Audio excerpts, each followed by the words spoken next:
Hello and welcome to TVC News at 4. We are staying with developments in Edo State as the collation of governorship election results will resume at 5 p.m. The exercise was adjourned after the announcement of results from 16 local government areas. The election was held on Saturday across the 18 local government areas in the South State, and the winner will succeed the current governor, Godwin Obaseki. The officers are still on the field. They are still on the field, and nobody have access to these people now. So we can't give information that is not correct. Fine. Can we reconvene at 5 o'clock? 5 o'clock, please. 5. Thank you very much.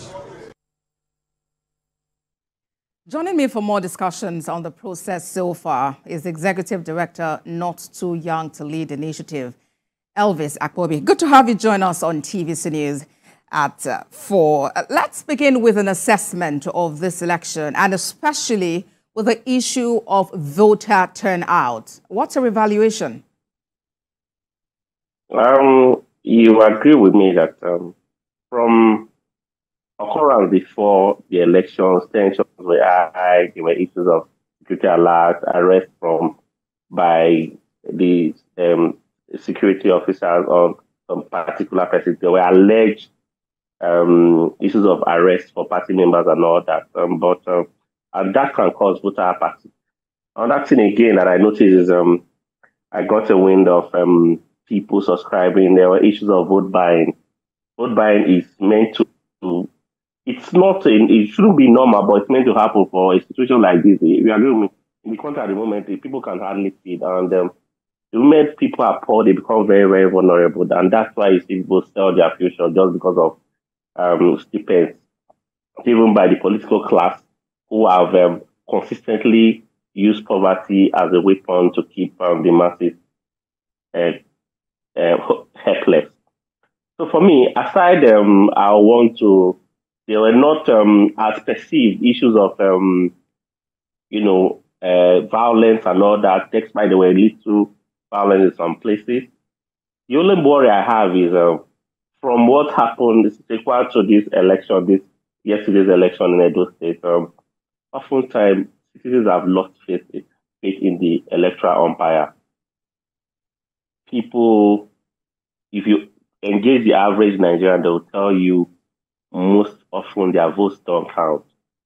It's the manipulations of the people that count.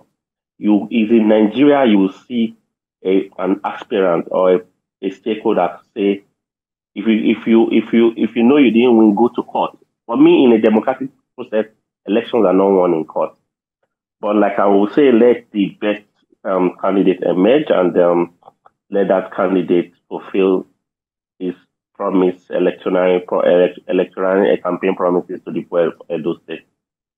But the court exists to settle grievances. But then let's talk about, young people and their involvement in this election. You lead the Not Too Young to Lead initiative. And in this poll, youth 18 to 35 make up about 37.4% of the registered voters in Edo State. What would you say about their level of involvement and participation in the democratic process?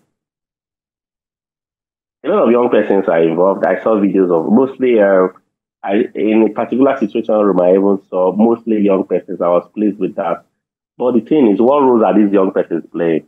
For those, there are other young persons too who believe that when they come out, in our elections in Nigeria, I may be wrong, but opinion, in our elections in Nigeria, Congress are the forefront. I saw a video of some particular set of persons moving around Edo State saying that their interest is not protected, they will cause all that. And that alone can scare other young persons from coming out to really express their civic rights.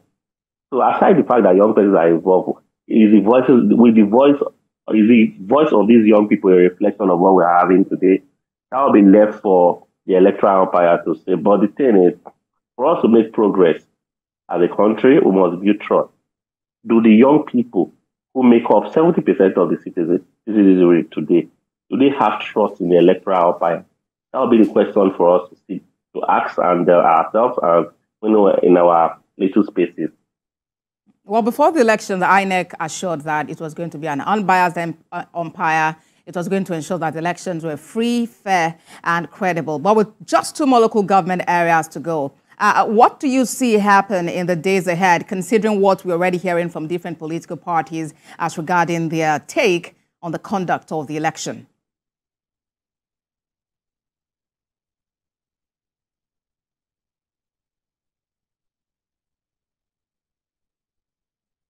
Mr. Akpobi, I am asking about what your expectations are, especially considering the positions of different political parties regarding this poll. It's a particular party that feels they've been people saying that the electoral umpire is being biased, and oftentimes those that feel they are taking the lead will feel it's a free, fair, and credible election. Like you say, we have it.